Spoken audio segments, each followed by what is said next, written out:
Good morning ಏನು ನೋಡ್ರಿ, ಇವತ್ತು ನಾವು ಒಂದು ಹೊಸ ಅಧ್ಯಯನವನ್ನು ಮಾಡ್ತಿದ್ದೀವಿ, ನಿರ್ದೇಶಾಂಕ ರೇಖಾಗಣಿತ ಅಂತ ಹೇಳ್ಬಿಟ್ಟು.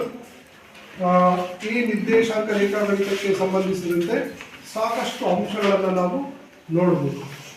ನಿಮಗೆ ನೋಡ್ರಿ,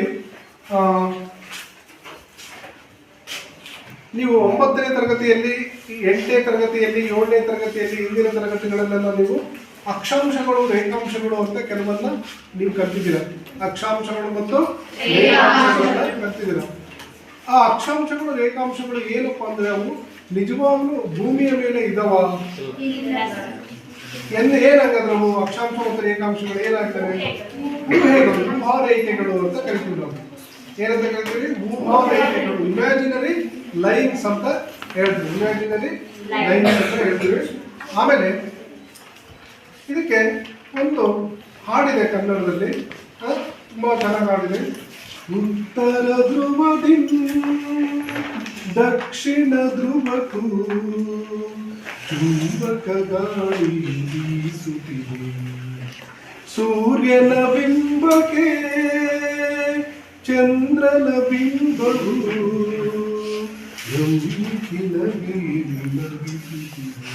ಈ ತರ ಆ ಉತ್ತರ ಧ್ರುವ ಮತ್ತು ದಕ್ಷಿಣ ಧ್ರುವ ಎರಡನ್ನೂ ಜಾಯಿಂಟ್ ಮಾಡ್ತಕ್ಕಂಥ ರೇಖೆಗಳನ್ನ ಅವರು ಹೇಳಿದರು. ಇವನ್ನ ನಾವೇನ್ ಹೇಳ್ತೀವಿ? ಅಕ್ಷಾಂಶಗಳು ರೇಖಾಂಶಗಳು ಅಂತ ಕರಿತೀವಿ. ಇವು ಕಲ್ಪನೆಗೆ ಒಳಪಡ್ತಕ್ಕಂಥದ್ದು. ನಮ್ಮಲ್ಲಿ ಈಗ ನಾವು ಯಾವುದೇ ಒಂದು ಸಮತಲದ ಮೇಲೆ, ಫಾರ್ ಎಕ್ಸಾಂಪಲ್ ಈಗ ಒಂದು ಸಮತಲ ಇದೆ,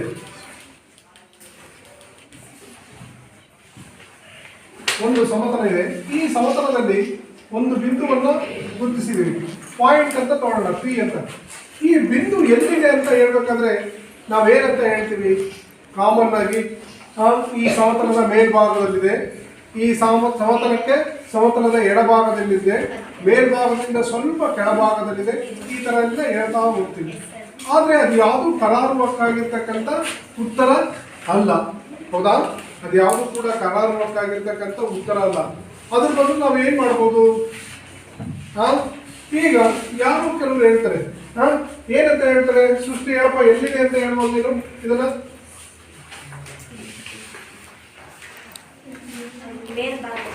ಮೇಲ್ಭಾಗದಲ್ಲಿ ಸ್ವಲ್ಪ ಅಡ್ಡಿ ಇಲ್ಲ. ಆಮೇಲೆ ಇನ್ಯಾರು ಹೇಳ್ತೀರಾ? ಮಾಂತೇಶ್ ಏನ್ ಹೇಳ್ತೀರ ಉತ್ತರ ಇದಕ್ಕೆ? ಎಡಭಾಗದಲ್ಲಿ. ಎಡಭಾಗದಲ್ಲಿ. ಮತ್ತೆ ಯಾರು ಹೇಳ್ತೀರಾ? ಈಗ ನೋಡ್ರಿ, ಸರಿ ಕುತ್ಕೊಳ್ಳಿ. ಈಗ ನಾನು ಹೇಳ್ತೀನಿ, ಏನಂತ ಹೇಳ್ತೀನಿ?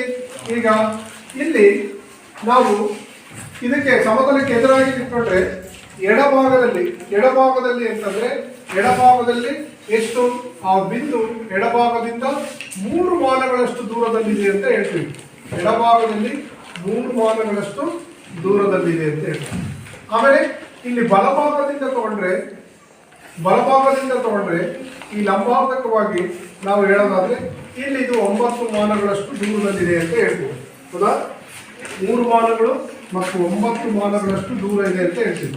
ಈಗ ಇದಕ್ಕೊಂದು ಕರೆಕ್ಟ್ ಆಗಿರ್ತಕ್ಕಂಥ ಪಿಕ್ಚರ್ ಸಿಗುತ್ತೆ. ಇದು ನೋಡಿ, ನಾವಿಲ್ಲಿ ಇದನ್ನ ಎಕ್ಸ್ಟೆಂಡ್ ಮಾಡಿದ್ರೆ, ಇದನ್ನ ಎಕ್ಸ್ಟೆಂಡ್ ಮಾಡಿದ್ರೆ ಮೇಲ್ಭಾಗದಲ್ಲೂ ಇದನ್ನು ಎಕ್ಸ್ಟೆಂಡ್ ಮಾಡಿದ್ರೆ ಏನಾಗುತ್ತೆ? ಇದು ಮೂಲ ಬಿಂದು ಅಂತ ಕರಿತೀವಿ. ಇದನ್ನ ಮೂಲ ಬಿಂದು 0 ಅಂತ ತಗೊಂಡು ಇಲ್ಲಿಂದ ಇಲ್ಲಿಗೆ ಈ ಬಲಭಾಗಕ್ಕೆ ಚಲಿಸಿದಂತೆ 1, 2, 3 ಮಾನಗಳು ಅಂತ ಹೇಳ್ತೀವಿ. 1, 2, 3 ಮಾನಗಳು. ಮೇಲ್ಭಾಗಕ್ಕೆ ಚಲಿಸ್ತಾ ಹೋದಂತೆ ಎಷ್ಟಿದೆ? 1, 2, 3, 4, 5, 6, 7, 8, 9 ಮಾನಗಳಷ್ಟು ದೂರದಲ್ಲಿದೆ ಅಂತ ಹೇಳ್ತೀವಿ. ಅಂದ್ರೆ ಇದನ್ನ ನಾವು ಒಟ್ಟಾರೆಯಾಗಿ ಏನ್ ಹೇಳ್ಬೋದು? ಪಿ ಅಂತಕ್ಕಂಥ ಬಿಂದು x ಅಕ್ಷದಿಂದ 3 ಮಾನಗಳಷ್ಟು ದೂರ, y ಅಕ್ಷದಿಂದ 5 ಮಾನಗಳಷ್ಟು ದೂರದಲ್ಲಿದೆ ಅಂತ ಹೇಳ್ಬೋದು. ಯಾಕಂದ್ರೆ ನಮ್ಗೆ ಈಗಾಗಲೇ ಈ ಅಕ್ಷಗಳು ನಮ್ಗೆ ಗೊತ್ತಿದೆ. ಚತುರ್ಭುಜಗಳು ಅಂತ ಹೇಳ್ತೀವಲ್ಲ, ಇದು x ಅಕ್ಷ, ಇದು y ಅಕ್ಷ ಅಂತ ನಮ್ಗೆ ಗೊತ್ತಿದೆ, ನಿರ್ದಿಷ್ಟವಾಗಿ ಗೊತ್ತಿದೆ. ಗೊತ್ತಿರೋದ್ರಿಂದ ನಾವು ಹೇಳ್ತೀವಿ. ಗೊತ್ತಿಲ್ಲದೆ ಇರತಕ್ಕಂಥ ಸಂದರ್ಭದಲ್ಲಿ ಅವ್ರು ಏನ್ ಮಾಡ್ತಿದ್ರು? ಅವಾಗ ಆ ರೀತಿ ಯೋಚನೆ ಮಾಡ್ತಿದ್ರು. ಈ ಒಂದು ಪರಿಕಲ್ಪನೆಯನ್ನು ಕೊಟ್ಟಿರ್ತಕ್ಕಂಥವ್ರು ಯಾರಪ್ಪ ಅಂದ್ರೆ ರೆನೆ ಡೆಕಾರ್ಟೆ ಅಂತ ಹೇಳ್ಬಿಟ್ಟು, ಹೌದಾ? ರೆನೆ ಡೆಕಾರ್ಟೆ ಅಂತಕ್ಕಂಥ ಗಣಿತಜ್ಞರು ಕೊಟ್ಟಿದ್ದಾರೆ. ಇವರು ಏನ್ ಮಾಡಿದ್ರು, ಈ ನಿರ್ದೇಶಾಂಕ ರೇಖಾಗಣಿತವನ್ನು ಅಭಿವೃದ್ಧಿಪಡಿಸಿದ್ರು. ಈ ನಿರ್ದೇಶಾಂಕ ರೇಖಾಗಣಿತದ ಅಭಿವೃದ್ಧಿಯಿಂದ ನಮಗೆ ಸಾಕಷ್ಟು ಉಪಯೋಗಗಳು ಕಂಡು ಬರ್ತದೆ. ಒಂದು ನಿರ್ದೇಶಾಂಕ ರೇಖಾಗಣಿತವನ್ನು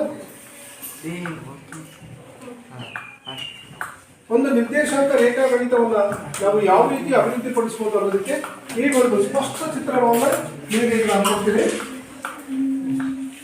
ಈಗ ನೋಡಿ, ನಾವು ಕಾರ್ಟೀಸಿಯನ್ ಪದ್ಧತಿಯನ್ನು ಅಭ್ಯಾಸ ಮಾಡೋದಾದ್ರೆ ಹೇಗೆ ಮಾಡ್ಬೋದು ಅಂತ. ಕಾರ್ಟೀಸಿಯನ್ ಪದ್ಧತಿ,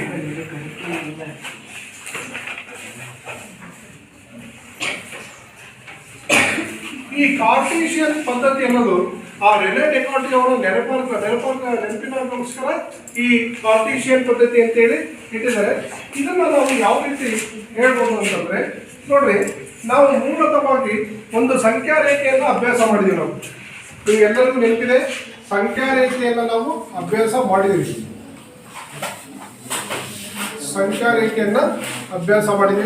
ನೋಡ್ರಿ, ಈ ಸಂಖ್ಯಾ ರೇಖೆ ಏನಿರುತ್ತೆ, ಇಲ್ಲಿ ನಾವು ಸಂಖ್ಯಾ ರೇಖೆಯನ್ನು ನಮಗೆ ಗೊತ್ತಿದೆ. ಸಂಖ್ಯಾ ರೇಖೆಯನ್ನು ಮೂಲ ಬಿಂದು 0 ಇರುತ್ತೆ. 0 ಆದ್ಮೇಲೆ ಬಲಭಾಗಕ್ಕೆ ಚಲಿಸಿದಂತೆಲ್ಲ ಧನಾತ್ಮಕ ಸಂಖ್ಯೆಗಳು ಇರ್ತವೆ. 1, 2, 3, 4, 5 ಅಂಡ್ ಸೊ ಆನ್. ಅದೇ ರೀತಿ ಎಡಭಾಗಕ್ಕೆ ಚಲಿಸಿದಂತೆ -1, -2, -3, -4, -5 ಇದೆ ಅಂತ ನಮಗೆ ಗೊತ್ತಿದೆ. ಇಲ್ಲಿ ನಾವು ಮೂಲ ಬಿಂದು ಯಾವ ತಗೊಂಡಿದ್ದೀವಿ, 0 ತಗೊಂಡಿದ್ದೀವಿ. 0ಯಿಂದ ನಾವು ಬಲಭಾಗಕ್ಕೆ ಒಂದರವರೆಗೂ ಚಲಿಸಿದ್ರೆ ಏನಂತ ಹೇಳ್ತೀವಿ, ಅದನ್ನ ಒಂದು ಮಾನ ಅಂತ ಹೇಳ್ತೀವಿ. ಒಂದು ಮೂಲಮಾನ ಅಂತ ಹೇಳ್ತೀವಿ. ಬಲಭಾಗಕ್ಕೆ ಚಲಿಸಿದ್ರೆ ಒಂದು ಮೂಲಮಾನ ಅಥವಾ ಒಂದು ಮಾನ ಅಂತ ಕರಿತೀವಿ. 2 ಚಲಿಸಿದ್ರೆ 2 ಮೂಲಮಾನ ಅಥವಾ 2 ಮಾನಗಳು ಅಂತ ಕರಿತೀವಿ. 3 ಚಲಿಸಿದ್ರೆ 3 ಮಾನಗಳು ಅಂತ ಕರಿತೀವಿ. ಅದೇ ರೀತಿ ನಾವು ಎಡಭಾಗಕ್ಕೆ ಬಂದ್ರೆ -1ಕ್ಕೆ ಬಂದ್ರೆ -1 ಮಾನಗಳು, -1 ಮಾನಗಳು. ಇನ್ನು ಮುಂದಕ್ಕೆ ಬಂದ್ರೆ -2 ಮಾನಗಳು, -3 ಮಾನಗಳು, -4 ಮಾನ. ಈ ರೀತಿ ನಾವು ಬರ್ತಾ ಹೋಗ್ತೀವಿ.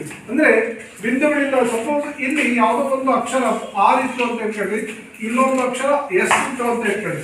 ಆರ್ನ ಸ್ಥಾನ ಏನು ಅಂತ ಕೇಳಿದ್ರೆ ನೀವೇನ್ ಹೇಳ್ತೀರಾ, ಆರ್ ಎಲ್ಲಿದೆ ಅಂತ ಕೇಳಿದ್ರೆ ಏನ್ ಹೇಳ್ತೀರಾ, 6 = 3 ಮಾನಗಳು, ಅಂದ್ರೆ 3 ಮಾನಗಳಷ್ಟು ದೂರದಲ್ಲಿದೆ. ಅದೇ ರೀತಿ ಎಸ್ ಅನ್ನೋದು ಎಲ್ಲಿದೆ ಅಂತ ಕೇಳಿದ್ರೆ -2 ಮಾನಗಳಷ್ಟು ದೂರದಲ್ಲಿದೆ ಅಂತ ಹೇಳ್ತೀರಾ. ಈ ರೀತಿಯಾಗಿ ನಾವು ಬಿಂದುಗಳನ್ನು ಸಂಖ್ಯಾ ರೇಖೆಯ ಮೇಲೆ ಗುರುತಿಸ್ತೀವಿ. ಈ ಸಂಖ್ಯಾ ರೇಖೆಯ ಮೇಲೆ ಗುರುತಿಸ್ತಕ್ಕಂಥ ಸಂಖ್ಯೆಗಳನ್ನ ನಾವೇನಂತ ಕರಿತೀವಿ, ನೆನಪಿದನ ಮಾಡಿದೀನಿ ನಾನು ನಿಮಗೆಲ್ಲರಿಗೂ. ಈ ಸಂಖ್ಯಾ ಎಂತ ಸಂಖ್ಯೆಗಳಂತ ಕರಿತೀವಿ, ನಿಮಗೆಲ್ಲ ನೆನಪಿದೆ ಅಲ್ವಾ? ಸಂಖ್ಯಾ ಪದ್ಧತಿ ಮಾಡುವಾಗ ಸ್ವಾಭಾವಿಕ ಸಂಖ್ಯೆ ಮಾಡಿದ್ರಿ, ಪೂರ್ಣ ಸಂಖ್ಯೆ ಮಾಡಿದ್ರಿ, ಇದೇ ಅಂತ ಸಂಖ್ಯೆಗಳು ಪೂರ್ಣಾಂಕಗಳು. ಮಧ್ಯಭಾಗದಲ್ಲಿ 0 ಇದ್ದು ಬಲಭಾಗದಲ್ಲಿ ಧನಾತ್ಮಕ ಸಂಖ್ಯೆಗಳು, ಎಡಭಾಗದಲ್ಲಿ ಋಣಾತ್ಮಕ ಸಂಖ್ಯೆಗಳು ಇದ್ರೆ ಅದನ್ನ ಪೂರ್ಣಾಂಕಗಳು ಅಂತ ಕರಿತೀವಿ ಅಂತ ನಿಮಗೆಲ್ಲರಿಗೂ ನೆನಪಿರ್ಬೇಕು. ಅದು ಯಾರು ಕೇಳಿದ್ರೆ ಹೇಳ್ಬೇಕು ನೀವೆಲ್ಲ. ಈಗ ಮುಂದಕ್ಕೆ ನಾವೇನ್ ಮಾಡ್ಬೋದು, ಮುಂದೆ ನಾವು ಈ ಕಾರ್ಟೀಸಿಯನ್ ಇದನ್ನ ನೋಡೋಣ. ನೋಡ್ರಿ, ನಮ್ಮ ಗಣಿತಜ್ಞರಾಗಿರ್ತಕ್ಕಂಥ ರೆನೆ ಡೆಕಾರ್ಟ್ ಅವರು ಏನ್ ಮಾಡಿದ್ರು, ಈ ಸಂಖ್ಯಾ ರೇಖೆಯನ್ನೇ ಏನ್ ಮಾಡಿದ್ರು, ಅವರು ಒಂದಕ್ಕೊಂದು ಲಂಬವಾಗಿರುವಂತೆ ರಚಿಸ್ತಾರೆ. ಒಂದಕ್ಕೊಂದು ಲಂಬ ಅಂದ್ರೆ ಈಗ ಇದು ಕ್ಷಿತಿಜ ಸಮಾಂತರವಾಗಿದೆ. ಇದು ರೇಖೆ ಇದು ರೇಖೆ ಕ್ಷಿತಿಜ ಸಮಾಂತರವಾಗಿದೆ. ಈ ರೇಖೆಯನ್ನ ಹೀಗೂ ಎಳಿಬಹುದು, ನೀವು ಹೀಗೂ ಎಳೆದು ತೋರಿಸ್ಬೋದು. ಆದ್ರೆ ಮತ್ತೆ ಇದೇ ರೇಖೆಯನ್ನ ಇದು ಇನ್ನೊಂದು ರೀತಿನೂ ಎಳಿಬಹುದು, ಈ ರೀತಿನೂ ಮಾಡ್ಬೋದು ಅಂತ ಇಟ್ಕೊಳ್ಳೋಣ. ಆದ್ರೆ ಸರಿಯಾಗಿ ಪರಸ್ಪರ ಕ್ಷಿತಿಜ ಸಮಾಂತರವಾಗಿ ಭೂಲಂಬವಾಗಿರ್ಬೇಕು. ಕ್ಷಿತಿಜ ಸಮಾಂತರವಾಗಿ ಮತ್ತು ಭೂಲಂಬವಾಗಿರ್ತಕ್ಕಂಥ ರೇಖೆಗಳನ್ನ ಅವರು ರಚಿಸಿ ಈ ತರ 2 ರೇಖೆಗಳನ್ನ ತಗೊಂಡ್ಬಿಟ್ಟು ಸಮತಲದಲ್ಲಿರ್ತಕ್ಕಂಥ ಬಿಂದುಗಳನ್ನ ಯಾವ ರೀತಿ ಗುರುತಿಸಬಹುದು ಅಂತ ಹೇಳಿ ನಮಗೆ ಅವರು ತೋರಿಸ್ಕೊಂಡಿದ್ದಾರೆ. ಈಗ ಅದನ್ನು ನೋಡೋಣ.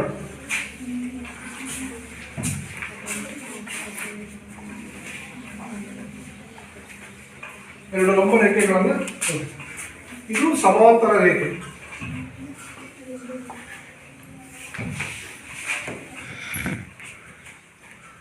ಇದು ಸಮಾಂತರ ರೇಖೆ. ಸಮಾಂತರ ರೇಖೆ ಅಂದ್ರೆ ಕ್ಷಿತಿಜ ಸಮಾಂತರ ರೇಖೆ ಅಂತ ಹೇಳ್ತಾರೆ. ಕ್ಷಿತಿಜ ಅಂದ್ರೆ ಏನು? ಕ್ಷಿತಿಜ ಅಂದ್ರೆ ಯಾರು ಹೇಳ್ತೀರಾ? ಕ್ಷಿತಿಜ ಅಂದ್ರೇನು? ಯಾರು ಹೇಳ್ತೀರಾ?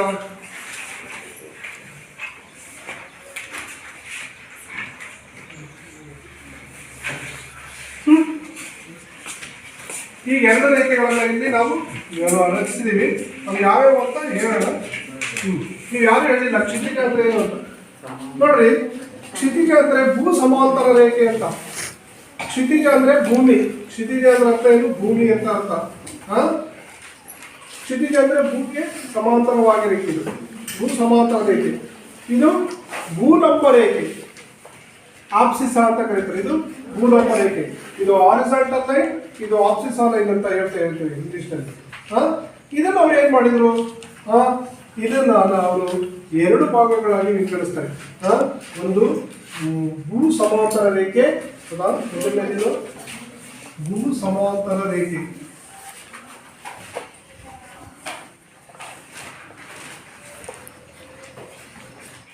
ಮತ್ತೊಂದು ಭೂಲಂಬ ರೇಖೆ.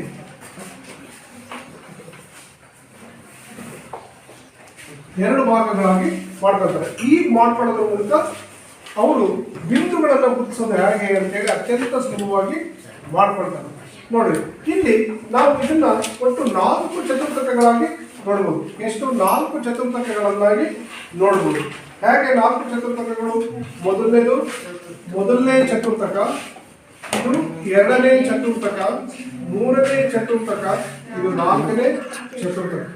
ಇದು ಒಂದು ಅರ್ಥ ಮಾಡ್ಕೊಂಡ್ರೆ ಸಾಕು. ನೀವು 10ನೇ ತರಗತಿಯಲ್ಲೂ ಕೂಡ ಗ್ರಾಫ್ ಅನ್ನ ಯಾವ ರೀತಿ ನೀವು ಗುರುತಿಸ್ಬೋದು ಅಂತೇಳಿ ಕಲಿಬಹುದು. 10ನೇ ತರಗತಿಯಲ್ಲೂ ಕೂಡ ಗ್ರಾಫ್ ಅನ್ನ ಯಾವ ರೀತಿ ಗುರುತಿಸ್ಬೋದು ಅಂತೇಳಿ ಕಲಿಬಹುದು. ಈಗ ನೋಡಿ, ಈಗ ನಾವಿಲ್ಲಿ ಗುರುತಿಸ್ತಾ ಹೋಗ್ತೀವಿ. ಈ ಮೊದಲನೇ ಚತುರ್ಥಕದಲ್ಲಿ ಇಲ್ಲಿ ಎಕ್ಸ್ ಇದೇನಾಗಿರುತ್ತೆ? ಇದಿಷ್ಟು ಎಕ್ಸ್ ಇರುತ್ತೆ. ಇಲ್ಲಿಂದ ಇಲ್ಲಿಗೆ ಇದು ಎಕ್ಸ್ ಡ್ಯಾಶ್. ಅಂದ್ರೆ ನೋಡ್ರಿ, ಎಕ್ಸ್ ಓ ಎಕ್ಸ್ ಡ್ಯಾಶ್, ಇದು ವೈ ಓ ವೈ ಡ್ಯಾಶ್. ಇಲ್ಲಿ ಎಕ್ಸ್ ಓ ಎಕ್ಸ್ ಡ್ಯಾಶ್ ಏನಾಗಿದೆ? ಇದು ಭೂ ಸಮಾಂತರ ರೇಖೆ. ಎಕ್ಸ್ ಓ ಎಕ್ಸ್ ಡ್ಯಾಶ್ ಅನ್ನೋದು ಭೂ ಸಮಾಂತರ ರೇಖೆ. ವೈ ಓ ವೈ ಡ್ಯಾಶ್ ಅನ್ನೋದು ಭೂಲಂಬ ರೇಖೆ. ವೈ ಓ ವೈ ಡ್ಯಾಶ್ ಅನ್ನೋದು ಭೂಲಂಬ ರೇಖೆ. ಇಲ್ಲಿ ಮೂಲ ಬಿಂದು ಯಾವುದು? 0. ಮೂಲ ಬಿಂದು 0. ನಾವು ಈ ಮೂಲ ಬಿಂದುವನ್ನ ನಾವು ನಿದರ್ಶನವಾಗಿ ತೆಗೆದುಕೊಂಡ್ಬಿಟ್ಟು ಏನ್ ಮಾಡ್ತೀವಿ? ಇಲ್ಲಿ ಮುಂದಕ್ಕೆ ನಾವು ಬಿಂದುಗಳನ್ನು ಗುರುತಿಸ್ತಾ ಹೋಗ್ತೀವಿ. ಹೌದಾ?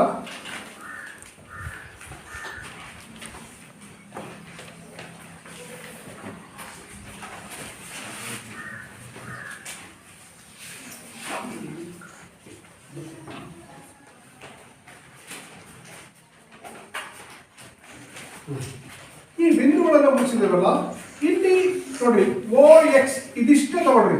ಈ ಓ ಎಕ್ಸ್ ನಲ್ಲಿ ಏನಾಗಿರುತ್ತೆ? ಇದು ಇಲ್ಲಿ ಇದು ಎಕ್ಸ್ ಪ್ಲಸ್ ಆಗಿರುತ್ತೆ, ವೈ ಕೂಡ ಪ್ಲಸ್ ಆಗಿರುತ್ತೆ.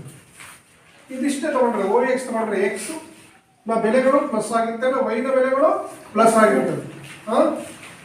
ಈಗ ಈ ಕಡೆಗೆ ಬರೀ. ಇಲ್ಲಿ ಇದು ಎರಡನೇ ಚತುರ್ಥಕ. ಇದು ಎಷ್ಟನೇ ಚತುರ್ಥಕ? ಎರಡನೇ ಚತುರ್ಥಕ. ನೋಡ್ರಿ, ಇದಿಷ್ಟು ಓ ಎಕ್ಸ್ ಡ್ಯಾಶ್. ಕೇಳಿಸ್ಕೋಬೇಕು ಸರಿಯಾಗಿ. ಇದಿಷ್ಟು ಓ ಎಕ್ಸ್ ಡ್ಯಾಶ್. ಎಕ್ಸ್ ಅನ್ನೋದು ಏನಿರುತ್ತೆ? ಮೈನಸ್ ಇರುತ್ತೆ. ವೈ ಅನ್ನೋದು ಏನಿರುತ್ತೆ? ಪ್ಲಸ್ ಇರುತ್ತೆ. ವೈ ಅನ್ನೋದು ಪ್ಲಸ್ ಇರುತ್ತೆ. ಈಗ ಇದು ಮೂರನೇ ಚತುರ್ಥಕ. ಮೂರನೇ ಚತುರ್ಥಕಕ್ಕೆ ಬರ್ರಿ. ಮೂರನೇ ಚತುರ್ಥಕಕ್ಕೆ ನೀವು ಬಂದ್ರೆ ಇಲ್ಲಿ ನೋಡ್ರಿ, ಇದು ಎಕ್ಸ್ ಡ್ಯಾಶ್ ತಾನೆ. ಎಕ್ಸ್ ಡ್ಯಾಶ್ ಏನಿದೆ? ಮೈನಸ್ ಆಗಿರುತ್ತೆ. ವೈ ಡ್ಯಾಶ್ ಕೂಡ ಮೈನಸ್ ಆಗಿರುತ್ತೆ. ಮೂರನೇ ಚತುರ್ಥಕದಲ್ಲಿ ಎರಡೂ ಮೈನಸ್ ಆಗಿದೆ. ಹೌದಾ? ಆಮೇಲೆ ಇದು ನಾಲ್ಕನೇ ಚತುರ್ಥಕಕ್ಕೆ ಬರ್ರಿ. ಎಕ್ಸ್ ಅನ್ನೋದು ಏನಾಗಿರುತ್ತೆ? ಪ್ಲಸ್ ಆಗಿರುತ್ತೆ. ವೈ ಅನ್ನೋದು ಏನಾಗಿರುತ್ತೆ? ಮೈನಸ್ ಆಗಿರುತ್ತೆ. ಈಗ ನಾವು ಬಿಂದುಗಳನ್ನ ಗುರುತಿಸ್ತಾ ಹೋಗೋಣ. ಈಗ ಇದು ಸಂಖ್ಯೆಗಳ 1 2 3 4 5. ಇದು -1 -2 -3 -4 -5 +1 +2 +3 +4 +5. ಇದು -1 -2 -3 -4 -5. ನೋಡ್ರಿ, ಒಂದು ಟಿಪಿಕಲ್ ಏನು, ಒಂದು ನಾವು ಇದನ್ನೇನಂತ ಕರಿತೀವಿ ಅಂದ್ರೆ ಗ್ರಾಫ್ನ ಏನು ನಿರ್ದೇಶಾಂಕದ ಒಂದು ವ್ಯವಸ್ಥೆ ಈ ರೀತಿ ಇರುತ್ತೆ. ನಿರ್ದೇಶಾಂಕದ ವ್ಯವಸ್ಥೆಗೆ ಗ್ರಾಫ್ ಏನಿರುತ್ತೆ ಈ ರೀತಿಯಾಗಿರುತ್ತೆ. ರೇಖಾಗಣಿತದಲ್ಲಿ ಇರ್ತಕ್ಕಂಥ ಬಿಂದುಗಳನ್ನು ಗುರುತಿಸಕ್ಕೆ ವ್ಯವಸ್ಥಿತವಾಗಿ ಒಂದು ಇದು ಮಾಡಿರ್ತೀವಿ. ಇಲ್ಲಿ ಆಮೇಲೆ ನಮಗೆ ಏನು ಗೊತ್ತಾಗಬೇಕು ಅಂತಂದ್ರೆ ಇಲ್ಲಿಂದ ಇಲ್ಲಿಗಿರ್ತಕ್ಕಂಥ ಅಂತರ ಎಷ್ಟು ಅಂತ ಗೊತ್ತಿರಬೇಕು. ಪ್ರತಿಯೊಂದು ಸಂಖ್ಯೆಯಿಂದ ಸಂಖ್ಯೆಗೆ ಇರ್ತಕ್ಕಂಥ ಅಂತರಗಳು ಸಾಮಾನ್ಯವಾಗಿ ನಾವೇನ್ ಮಾಡ್ತೀವಿ, ಎಕ್ಸ್ ಅಕ್ಷ is equal to 1 centimetre is equal to 1 ಮೂಲಮಾನ ಅಂತ ತಗೊಳ್ತೀವಿ. ಎಕ್ಸ್ ಅಕ್ಷ is equal to 1 centimetre is equal to 1 ಮೂಲಮಾನ ಅಂತ ತಗೊಳ್ತೀವಿ. ಅದೇ ರೀತಿ ವೈ ಅಕ್ಷ is equal to 1 centimetre is equal to 1 ಮೂಲಮಾನ ಅಂತ ತಗೊಳ್ತೀವಿ. ಆಯ್ತಾ? ಎಕ್ಸ್ ಅಕ್ಷ ವೈ ಅಕ್ಷ ಎರಡು ಆಯ್ತು. ಎಕ್ಸ್ ಅಕ್ಷ is equal to 1 centimetre is equal to 1 ಮೂಲಮಾನ, ವೈ ಅಕ್ಷ is equal to 1 centimetre is equal to 1 ಮೂಲಮಾನ. ಈ ರೀತಿಯಾಗಿ ನಾವು ಒಂದು ಪ್ರಾತಿನಿಧಿಕವಾಗಿರ್ತಕ್ಕಂಥ ಒಂದು ನಿರ್ದೇಶಾಂಕ ವ್ಯವಸ್ಥೆಯನ್ನು ಈ ರೀತಿಯಾಗಿ ಬರ್ಕೊಳ್ತೀವಿ. ಮತ್ತೊಂದು ಸರಿ ಕೇಳ್ಬಿಡ್ರಿ. ಇಲ್ಲಿ ನಮಗೆ ಗೊತ್ತಿರೋ ಹಾಗೆ ಒಂದು ಭೂ ಸಮಾಂತರ ರೇಖೆ ಇದೆ, ಇನ್ನೊಂದು ಭೂಲಂಬ ರೇಖೆ. ಭೂ ಸಮಾಂತರ ರೇಖೆ, ಭೂಲಂಬ ರೇಖೆ. ಭೂ ಸಮಾಂತರ ರೇಖೆ x4 x ಡ್ಯಾಶ್, ಭೂಲಂಬ ರೇಖೆ y4 y ಡ್ಯಾಶ್. ಆಯ್ತಾ? ಇಲ್ಲಿ ನೋಡ್ರಿ, ಇಲ್ಲಿ ಈ ವ್ಯವಸ್ಥೆಯಲ್ಲಿ ಇದನ್ನ ಮೊದಲನೇ ಚತುರ್ಥಕ ಅಂತೀವಿ, ಇದನ್ನ ಎರಡನೇ ಚತುರ್ಥಕ ಅಂತೀವಿ, ಮೂರನೇ ಚತುರ್ಥಕ ಅಂತೀವಿ, ನಾಲ್ಕನೇ ಚತುರ್ಥಕ ಅಂತೀವಿ. ಹೌದಾ? ಈ ಮೊದಲನೇ ಚತುರ್ಥಕದಲ್ಲಿ ಎಕ್ಸ್ ನ ಬೆಲೆಗಳು ಪ್ಲಸ್ ಆಗಿರ್ತವೆ, ಎಕ್ಸ್ ನ ಬೆಲೆಗಳು ಪ್ಲಸ್ ಆಗಿರ್ತವೆ, ವೈ ನ ಬೆಲೆಗಳು ಕೂಡ ಪ್ಲಸ್ ಆಗಿರ್ತವೆ. ಈ ಎರಡನೇ ಚತುರ್ಥಕದಲ್ಲಿ ಎಕ್ಸ್ ನ ಬೆಲೆಗಳು ಮೈನಸ್ ಆಗಿರ್ತವೆ. ಎರಡನೇ ಚತುರ್ಥಕದಲ್ಲಿ ಎಕ್ಸ್ ನ ಬೆಲೆ ಮೈನಸ್ ಆಗಿರುತ್ತೆ, ವೈ ನ ಬೆಲೆ ಪ್ಲಸ್ ಆಗಿರುತ್ತೆ. ಇದು ಮೂರನೇ ಚತುರ್ಥಕ. ಮೂರನೇ ಚತುರ್ಥಕದಲ್ಲಿ ಎಕ್ಸ್ ನ ಬೆಲೆ ಮೈನಸ್ ಆಗಿರುತ್ತೆ, ವೈ ನ ಬೆಲೆ ಮೈನಸ್ ಆಗಿರುತ್ತೆ. ನಾಲ್ಕನೇ ಚತುರ್ಥಕದಲ್ಲಿ ಎಕ್ಸ್ ನ ಬೆಲೆ ಪ್ಲಸ್ ಆಗಿರುತ್ತೆ, ವೈ ನ ಬೆಲೆ ಮೈನಸ್ ಆಗಿರುತ್ತದೆ. ಈ ಒಂದು ವ್ಯವಸ್ಥೆಯನ್ನು ನಾವು ಕಾರ್ಟೀಸಿಯನ್ ಪದ್ಧತಿ ಅಂತ ಕರೀತೀವಿ. ಈ ಒಂದು ವ್ಯವಸ್ಥೆಯಲ್ಲಿ ನಾವು ಯಾವ್ದಾದ್ರು ಬಿಂದುಗಳನ್ನು ಬೇಕಾದ್ರೂ ನಾವು ಗುರುತಿಸಬೇಕು. ಫಾರ್ ಎಕ್ಸಾಂಪಲ್ ನಿಮ್ಗೆ ನೋಡ್ರಿ, ಒಂದು ಬಿಂದು ನೀವೇ ಹೇಳ್ರಿ, ಯಾವ್ದಾದ್ರು ಬಿಂದುಗಳನ್ನು ಗುರುತಿಸಿ. 3,5 ಗುರುತಿಸೋಣ. ಫಸ್ಟಿಗೆ 3,5 ಗುರುತಿಸೋಣ. ಪಾಯಿಂಟ್ ಆಫ್ 3,5 ಅಂತ ಅರ್ಥ. Point of 3,5. ಅಜಯ್, ಇದು ಮೊದಲನೇದು ಏನಾಯ್ತು? ಯಾವ ಅಕ್ಷರದ ಮೇಲೆ ಇರ್ತದೆ? 3 ಅನ್ನೋದು. ಅಜಯ್ ಅಂತ ನೀನೆ ತಾನೆ? ಮೊದಲನೇದು 3 ಅನ್ನೋದು ಯಾವ ಅಕ್ಷರದ ಮೇಲೆ ಇರ್ತದೆ? ಇಲ್ಲಿ ಇರ್ಬೇಕು. ಎಲ್ಲೆಲ್ಲೇ ಇರೋದಲ್ಲ, ಇಲ್ಲೇ ಇರಬೇಕು.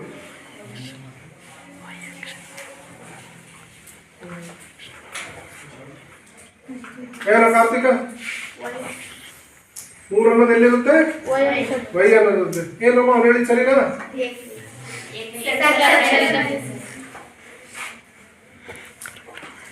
ನೋಡ್ರಿ, ಇದು ಹೇಗಿರುತ್ತೆ ವ್ಯವಸ್ಥೆ? ಪಾಯಿಂಟ್ ಆಫ್ ಎಕ್ಸ್ ಕಾಮ ವೈ ಅಂತ ಅವಾಗಲೇ ಹೇಳಿದ್ದೀನಿ. ಪಾಯಿಂಟ್ ಆಫ್ ಎಕ್ಸ್ ಕಾಮ ವೈ ನೋಡಿ, ಸರಿಯಾಗಿ ಕೇಳಿಸ್ಕೋಬೇಕು. ಎಕ್ಸ್ ಅಂದ್ರೆ 3, ವೈ ಅಂದ್ರೆ 5. ಎಕ್ಸ್ ಅಂದ್ರೆ 3, ವೈ ಅಂದ್ರೆ 5. ಇಲ್ಲಿ ನೋಡ್ರಿ, ಎಕ್ಸ್ ಅಂದ್ರೆ 3 ಎಲ್ಲಿ ಬರಬೇಕು? ನೋಡಿ, ಇಲ್ಲಿ ಎಕ್ಸ್ ನ ಚಿಹ್ನೆ ಏನಿದೆ? ಪ್ಲಸ್ ಇದೆ. ನಾವು ಅನ್ಕೋಬೇಕು ಈ ಎಕ್ಸ್ ಅಕ್ಷದ ಮೇಲಿದೆ ಅಂತ. 1, 2, 3 ಇಲ್ಲಿಗೆ ಬಂತು. ವೈ ಮೇಲೆ ಎಷ್ಟಿದೆ? 5 ಇದೆ. ಅಂದ್ರೆ ನಾವು ಮೇಲೆ ನಂಬರ್ ತಿಳಿಸ್ಬೇಕು. 1, 2, 3, 4, 5 ಹೊರ ಇಲ್ಲಿದೆ ಅಂತ ಅರ್ಥ. ಇದು ಏನು? ಪಾಯಿಂಟ್ ಆಫ್ 3,5 ಅಂತ ಹೇಳ್ತೀವಿ. ಇದನ್ನ ಪಾಯಿಂಟ್ ಆಫ್ 3,5 ಅಂತ ಹೇಳ್ತೀವಿ. ಈಗ ಇನ್ನೊಂದು ಯಾವ್ದಾದ್ರು ಹೇಳ್ರಿ ಕುರ್ಸನ. ನೋಡ್ರಿ, ಪಾಯಿಂಟ್ ಆಫ್ -3,5 ಅಂತ ತಗೊಳ್ಳೋಣ. ಪಾಯಿಂಟ್ ಆಫ್ -3,5 ಈ ಕಡೆ ನೋಡ್ಬೇಕು, ಬರ್ಕೋಬಾರ್ದು. ಪಾಯಿಂಟ್ ಆಫ್ -3,5 ನೋಡ್ರಿ, ಮೈನಸ್ ಎಲ್ಲಿದೆ? -3 ಈ ಕಡೆ ನೋಡ್ರಿ, ಎಕ್ಸ್ ಡ್ಯಾಶ್ ನಲ್ಲಿ ಮೈನಸ್ ಇರ್ತಾರೆ. ಹೌದಾ? -1, -2, -3 ಇಲ್ಲಿಗೆ ಬಂತು. 3,5 ಅಂದ್ರೆ ಎಕ್ಸ್ ಅಕ್ಷ ನಂಬರ್ ಹೇಗೆ ಹೋಗ್ಬೇಕು? ಹೌದಾ? 5 1, 2, 3, 4, 5 ಇಲ್ಲಿದೆ. Point of -3, +5. ಹೌದಾ? ನೆಕ್ಸ್ಟ್ -4, -5 -4, -5 ಎಲ್ಲಿರ್ತದಪ್ಪ ಮಂತೇಶ್? ಪಾಯಿಂಟ್ ಆಫ್ -4, -5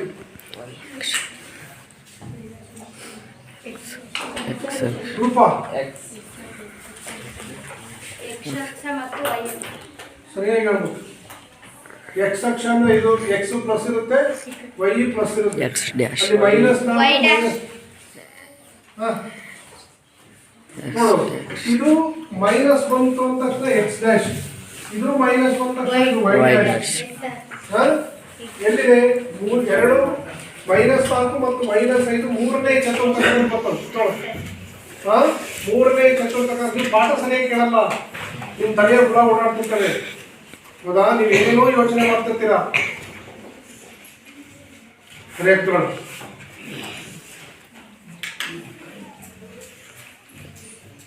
ಇಲ್ಲಿ ನೋಡಿ -4 ಅಂದ್ರೆ -1, -2, -3, -4, -5 ಕೆಳಗಡೆ 3, 4, -5 ಇದೇನಿದು? -4, -5. ಈಗ ಇನ್ನೊಂದು ಬಿಂದು ತಗೊಳ್ಳಿ. Point of 5, -3. Point of 5, -3. ಚೇತನಿಧಿ ಎಲ್ಲಿ ಯಾವ ಚತುರ್ಥಕ ಗೊತ್ತದೋ ಅಲ್ಲಿ ನೋಡಿ, ನನ್ನ ಮಕ್ಕ ನೋಡ್ಬೇಡ.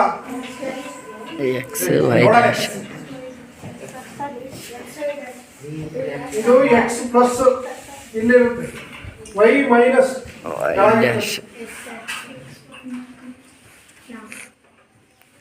ನೋಡ್ರಿ ಎಕ್ಸ್ 5 ಅಂದ್ರೆ ಇಲ್ಲಿಗೆ ಬಂತು. 1, 2, 3, 4, 5. ವೈ ಅಂದ್ರೆ -3, -1, -2, -3. ಇದೇನು? Point of 5, -3. Point of 5, -3. Sir ನೋಡ್ರಿ, ಈಗ ಇದನ್ನ ಮತ್ತೊಂದು ಸಾರಿ ನಾನು ಎಕ್ಸ್ಪ್ಲೇನ್ ಮಾಡ್ತೀನಿ. ಒಂದು ಪ್ರಾತಿನಿಧಿಕವಾಗಿರ್ತಕ್ಕಂಥ ಒಂದು ನಿರ್ದೇಶಾಂಕ ರೇಖಾಗಣಿತದ ವ್ಯವಸ್ಥೆ ಯಾಗಿರುತ್ತೆ ಅಂತಂದ್ರೆ ಇಲ್ಲಿದೆ. ಏನು? ಇದು ಎಕ್ಸ್ ಅಕ್ಷ, ಇದು ವೈ ಅಕ್ಷ, ಇದು ಎಕ್ಸ್ ಡ್ಯಾಶ್ ಅಕ್ಷ, ಇದು ವೈ ಡ್ಯಾಶ್ ಅಕ್ಷ. ಹೌದಾ? ಇದು ಭೂ ಸಮಾಂತರ ರೇಖೆ X O X dash, X O X dash. ಇದು ಭೂ ಲಂಬ ರೇಖೆ ವೈ ಓ ವೈ ಡ್ಯಾಶ್. ಹೌದಾ? ಆಮೇಲೆ ಓ ಅನ್ನೋದು ಮೂಲ ಬಿಂದು. ಓ ಅನ್ನೋದೇನಿದು? ಒಂದು ಗ್ರಾಫ್ ವ್ಯವಸ್ಥೆಯನ್ನ, ಈ ನಿರ್ದೇಶಾಂಕ ವ್ಯವಸ್ಥೆಯನ್ನ 4 ಚತುರ್ಥಕಗಳಾಗಿ ವಿಭಾಗಿಸ್ತೇವೆ. ಸರಿಯಾಗಿ ನೋಡ್ಕೋಬೇಕು. 4 ಚತುರ್ಥಕಗಳಾಗಿ ವಿಭಾಗಿಸ್ತೇವೆ. ಒಂದು ಇದು ಮೊದಲನೇ ಚತುರ್ಥಕ, ಎರಡನೇ ಚತುರ್ಥಕ, ಮೂರನೇ ಚತುರ್ಥಕ, ನಾಲ್ಕನೇ ಚತುರ್ಥಕ. ಮೊದಲನೇ ಚತುರ್ಥಕದಲ್ಲಿ ಎಕ್ಸ್ ಪ್ಲಸ್ ಆಗಿರುತ್ತೆ, ವೈ ಮೇಲೆ ಅದು ಪ್ಲಸ್ ಆಗಿರುತ್ತೆ. ಮೊದಲನೇ ಚಕ್ರದಲ್ಲಿ ಎಕ್ಸ್ ಅಕ್ಷರ ಕೂಡ ಪ್ಲಸ್ ಆಗಿರುತ್ತೆ, ವೈ ಅಕ್ಷರ ಕೂಡ ಪ್ಲಸ್ ಆಗಿರುತ್ತೆ. ಅಂದ್ರೆ ಅವು ಬೆಲೆಗಳು ಪ್ಲಸ್ ಆಗಿರ್ತವೆ ಅಂತ, ಪ್ಲಸ್ ಇಂದ ಒಳಗೊಂಡಿರ್ತವೆ ಅಂತ. ಇದು ಎರಡನೇ ಚತುರ್ಥಕ. ನೋಡ್ರಿ, ಎರಡನೇ ಚತುರ್ಥಕದಲ್ಲಿ ಎಕ್ಸ್ ಡ್ಯಾಶ್ ಅಂತ ಕರಿತೀವಿ. ಎಕ್ಸ್ ಡ್ಯಾಶ್ ಅಕ್ಷ ಮೈನಸ್ ಬೆಲೆಗಳನ್ನು ಹೊಂದಿರುತ್ತೆ, ವೈ ಅಕ್ಷ ಏನಾಗಿರುತ್ತೆ? ಪ್ಲಸ್ ಬೆಲೆಗಳನ್ನು ಹೊಂದಿರುತ್ತೆ ಎರಡನೇ ಚತುರ್ಥಕ. ನೆಕ್ಸ್ಟ್ ಇಲ್ಲಿ ಬಂದ್ರೆ ಮೂರನೇ ಚತುರ್ಥಕ. ಮೂರನೇ ಚತುರ್ಥಕದಲ್ಲಿ ಎಕ್ಸ್ ಡ್ಯಾಶ್ ಅಕ್ಷ ಮೈನಸ್ ಬೆಲೆಗಳನ್ನು ಹೊಂದಿರುತ್ತೆ, ವೈ ಡ್ಯಾಶ್ ಕೂಡ ಮೈನಸ್ ಬೆಲೆಗಳನ್ನು ಹೊಂದಿರುತ್ತೆ. ಎರಡು ಕೂಡ ಮೈನಸ್ ಬೆಲೆಗಳನ್ನ ಹೊಂದಿರುತ್ತೆ. ಇದು ನಾಲ್ಕನೇ ಚತುರ್ಥಕ. ನಾಲ್ಕನೇ ಚತುರ್ಥಕದಲ್ಲಿ ಎಕ್ಸ್ ಪ್ಲಸ್ ಬೆಲೆಗಳನ್ನು ಹೊಂದಿರುತ್ತೆ, ವೈ ಮೈನಸ್ ಬೆಲೆಗಳನ್ನು ಹೊಂದಿರುತ್ತೆ. Plus comma minus. ಇದು ಒಂದು ನಿರ್ದೇಶಾಂಕದ ಪ್ರಾತಿನಿಧಿಕವಾಗಿರ್ತಕ್ಕಂಥ ವ್ಯವಸ್ಥೆ.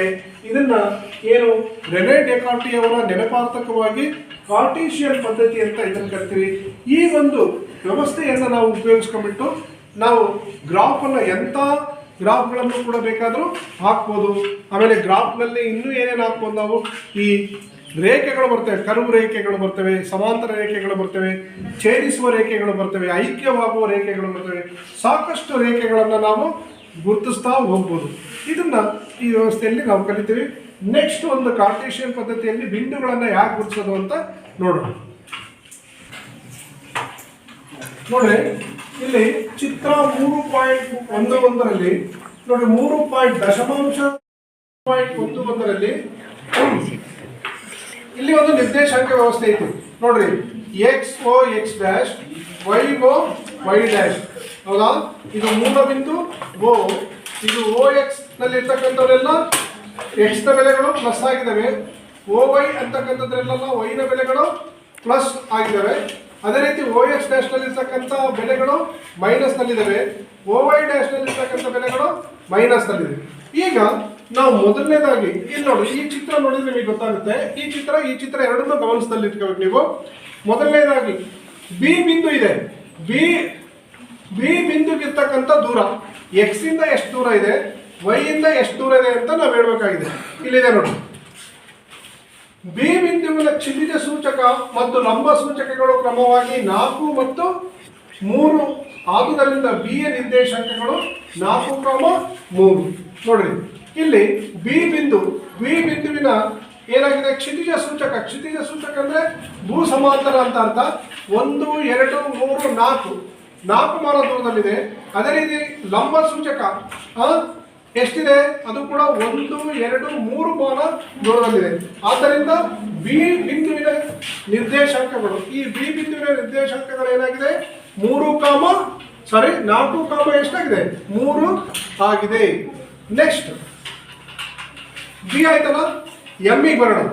ಎಂ ಬಿಂದುವಿನ ನಿರ್ದೇಶಾಂಕಗಳು ಏನು ಅಂತ ಇಲ್ಲಿ ನೋಡಿದ್ರೆ, ಭೂ ಸಮಾಂತರವಾಗಿ ನೋಡಿದ್ರೆ, ಕ್ಷಿತಿಜ ಸೂತ್ರವಾಗಿ ನೋಡಿದ್ರೆ -1, -2, -3. ಅದೇ ಲಂಬ ಸೂಚಕಕ್ಕೆ ಬಂದ್ರೆ +1, +2, +3, +4. ಆದ್ರಿಂದ ಇಲ್ಲಿ ಎಂ ಬಿಂದುವಿನ ಎಕ್ಸ್ ನಿರ್ದೇಶಾಂಕ ಮತ್ತು ವೈ ನಿರ್ದೇಶಾಂಕಗಳು ಕ್ರಮವಾಗಿ -3 ಮತ್ತು 4. ಆದ್ದರಿಂದ ಎಂ ನ ನಿರ್ದೇಶಾಂಕಗಳು -3, 4. ನೋಡ್ರಿ, ಇಲ್ಲಿಂದ ಇಲ್ಲಿರ್ತಕ್ಕಂಥದ್ದು -3, +4.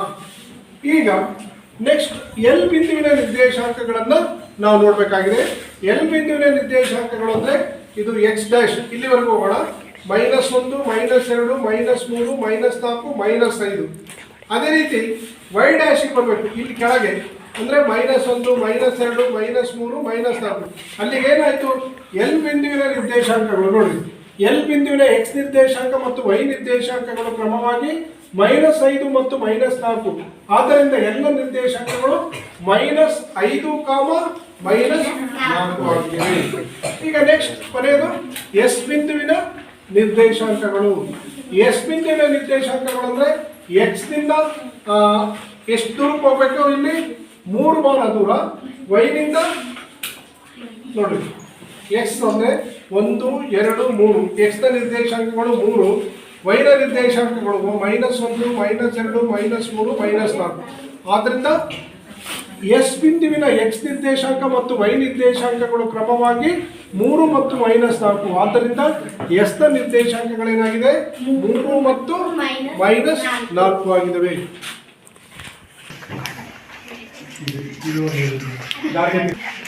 ನೋಡ್ರಿ ಇಲ್ಲಿ ಮಕ್ಕಳ, ಇಲ್ಲಿ ನಾವು ಮತ್ತೊಂದು ಹೊಸ ನಿರ್ದೇಶಾಂಕ ವ್ಯವಸ್ಥೆಯನ್ನು ನೋಡ್ತಾ ಇದ್ದೀವಿ. ಇದು 3.11, ಚಿತ್ರ 3.11ರಲ್ಲಿ ಇಲ್ಲಿ ನಿರ್ದೇಶಾಂಕ ವ್ಯವಸ್ಥೆ ಇದೆ. ಇದಕ್ಕೆ ಉತ್ತರವಾಗಿ 3.11 ಉತ್ತರಗಳು ಇಲ್ಲಿದೆ.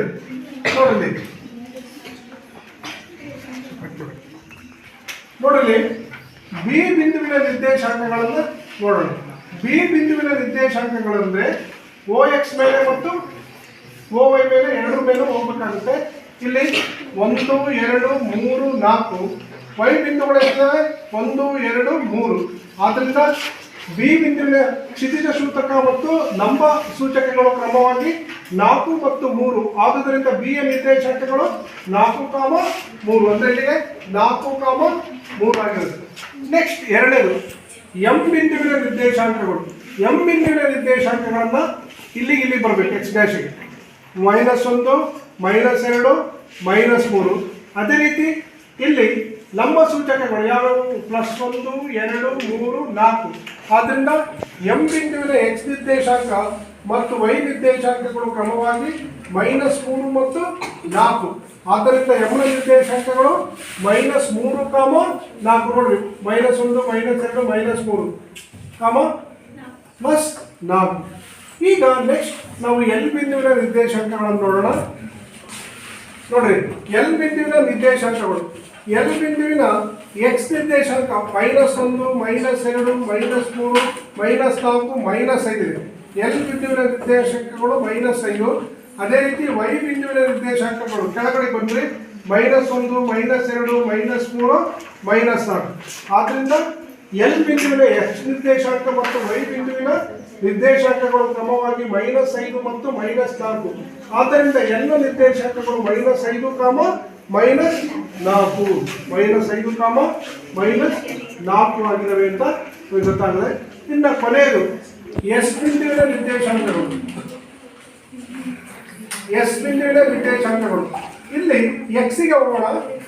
+1 +2 +3. ಆಮೇಲೆ ವೈ ಬಿಂದುವಿಗೆ ಬಂದರೆ -1 -2 -3 -4. ಎಸ್ ಬಿಂದುವಿನ ಎಕ್ಸ್ ನಿರ್ದೇಶಾಂಕ ಮತ್ತು ವೈ ನಿರ್ದೇಶಾಂಕಗಳು ಕ್ರಮವಾಗಿ 3 ಮತ್ತು +3 ಮತ್ತು -4 ಆಗಿದೆ. ಆದ್ದರಿಂದ ಎಸ್ ನ ನಿರ್ದೇಶಾಂಕಗಳು +3, -4 ಅಂತ ನಾವು ಹೇಳ್ಬೋದು.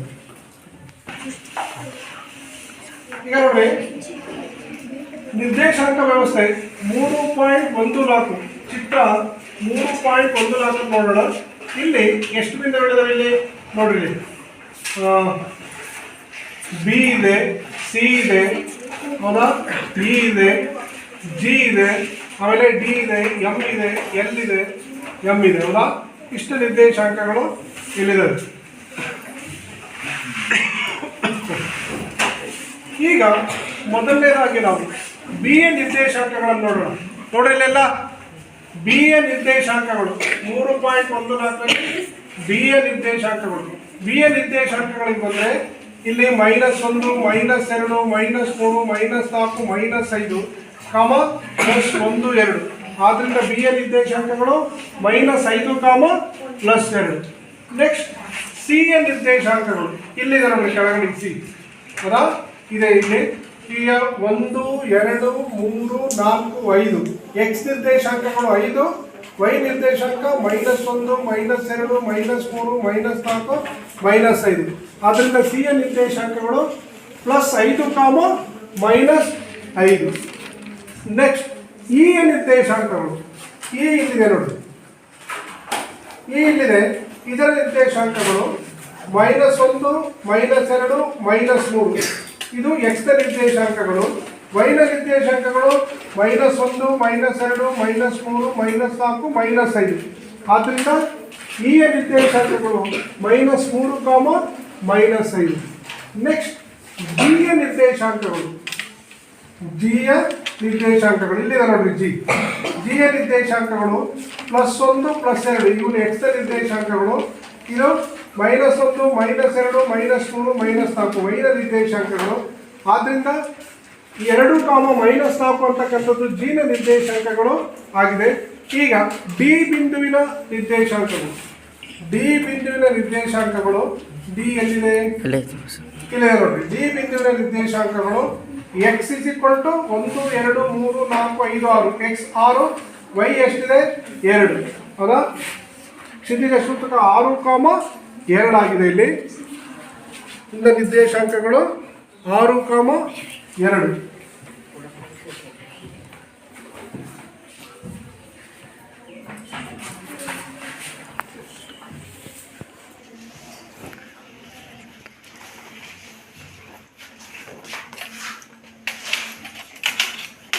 ನೋಡಿ ಇಲ್ಲಿ 6, 2 ಡಿ ಬಿಂದುವಿನ ನಿರ್ದೇಶಾಂಕಗಳು 6, 2 ಇದೆ. ಅದೇ ರೀತಿ ಎಚ್ ಬಿಂದುವಿನ ನಿರ್ದೇಶಾಂಕಗಳು ಎಲ್ಲಿದೆ? ಇದೆ ನೋಡ್ರಿ. ಎಚ್ ಬಿಂದುವಿನ ನಿರ್ದೇಶಾಂಕಗಳು -1 -2 -3 -4 -5. ಕೆಳಗೆ ಬಂದರೆ -3 -5, -3 ಆಗಿದೆ, ಹೌದಾ. ಇಲ್ಲಿ -5, -3.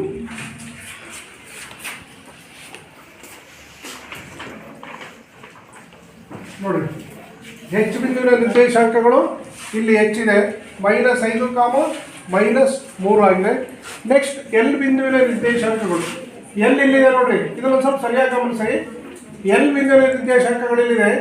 ಎಕ್ಸ್ ಅಂದರೆ 0, ವೈ ಅಂದರೆ 5 0,5. ನೆಕ್ಸ್ಟ್ ಎಂ ಬಿಂದುವಿನ ನಿರ್ದೇಶಾಂಕಗಳು. ಎಂ ಬಿಂದುವಿನ ನಿರ್ದೇಶಾಂಕಗಳು ಎಂ ಇಲ್ಲಿದೆ ನೋಡ್ರಿ. ಎಂ ಬಿಂದುವಿನ ನಿರ್ದೇಶಾಂಕ ಅಂದರೆ ಇಲ್ಲಿ ಬರೀ ಎಕ್ಸ್ ನಿರ್ದೇಶಾಂಕಗಳು ಅಷ್ಟೇ ಇದೆ, ವೈದು 0 ಇದೆ. ಆದ್ದರಿಂದ -1 -2 -3 ಅದ -3, 0 ಆಗಿದೆ. ಇವು ಎಂ ಬಿಂದುವಿನ ನಿರ್ದೇಶಾಂಕಗಳು. ನಾವು ಈ ರೀತಿಯಾಗಿ ಒಂದು ಕಾರ್ಟೇಶಿಯನ್ ಪದ್ಧತಿಯಿಂದ ನಾವು ಒಂದು ನಿರ್ದೇಶಾಂಕ ವ್ಯವಸ್ಥೆಯಲ್ಲಿ ಎಕ್ಸ್ ನಿರ್ದೇಶಾಂಕಗಳು ಮತ್ತು ವೈ ನಿರ್ದೇಶಾಂಕಗಳನ್ನು ಗುರುತಿಸ್ಬೋದು. ಜೊತೆಗೆ ಇಲ್ಲಿ ಎಕ್ಸ್ ಅಷ್ಟೇ ಇರಲ್ಲ, ಎಕ್ಸ್ ಡ್ಯಾಶ್ ವೈ ಡ್ಯಾಶ್ ಕೂಡ ಇರುತ್ತೆ. ಆದ್ದರಿಂದ ಎಕ್ಸ್ ಓ ಎಕ್ಸ್ ಡ್ಯಾಶ್ ಭೂ ಸಮಾಂತರ ರೇಖೆಗಳು, ವೈ ಓ ವೈ ಡ್ಯಾಶ್ ಭೂಲಂಬ ರೇಖೆ. ಈ ಎರಡು ರೇಖೆಗಳನ್ನು ಎಳೆಯೋದ್ರಿಂದ ಅಂದರೆ ಅವ್ರು ಏನು ಮಾಡಿದ್ರು, ಎರಡು ರೇಖೆಗಳನ್ನು ಲಂಬ ರೇಖೆ ಅಂದರೆ ಒಂದು ಭೂ ಸಮಾಂತರ ರೇಖೆ, ಒಂದು ಲಂಬ ರೇಖೆಯನ್ನಾಗಿ ಮಾಡಿಬಿಟ್ಟು ನಿರ್ದೇಶಾಂಕ ವ್ಯವಸ್ಥೆಯನ್ನು ಗುರುತಿಸೋದನ್ನು ನೋಡಿದರು. ನಿಮಗೆ ಇಲ್ಲಿ ಅಭ್ಯಾಸ ಇದೆ. ಒಂದು ಅಭ್ಯಾಸದಲ್ಲಿರ್ತಕ್ಕಂಥ ಕೆಲವೊಂದು ಲೆಕ್ಕಗಳನ್ನು ನೀವು ಮಾಡಿಕೊಡ್ತೀನಿ, ಅವುಗಳನ್ನು ನೀವು ಮನೆಯಲ್ಲಿ ಮಾಡ್ಕೊಂಬರ್ರಿ. ಅಭ್ಯಾಸ 3.2ರಲ್ಲಿ ಅಭ್ಯಾಸ 3.2ರಲ್ಲಿ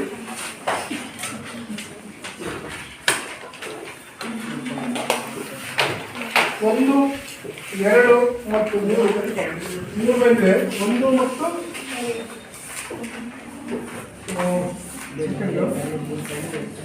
1 2 ಎರಡನೇ ಮೇಲಿರೋದು 2 ಮೇಲೆಗಳ ಲೆಕ್ಕಗಳನ್ನು ಬಿಡಿಸ್ಕೊಂಬರ್ರಿ.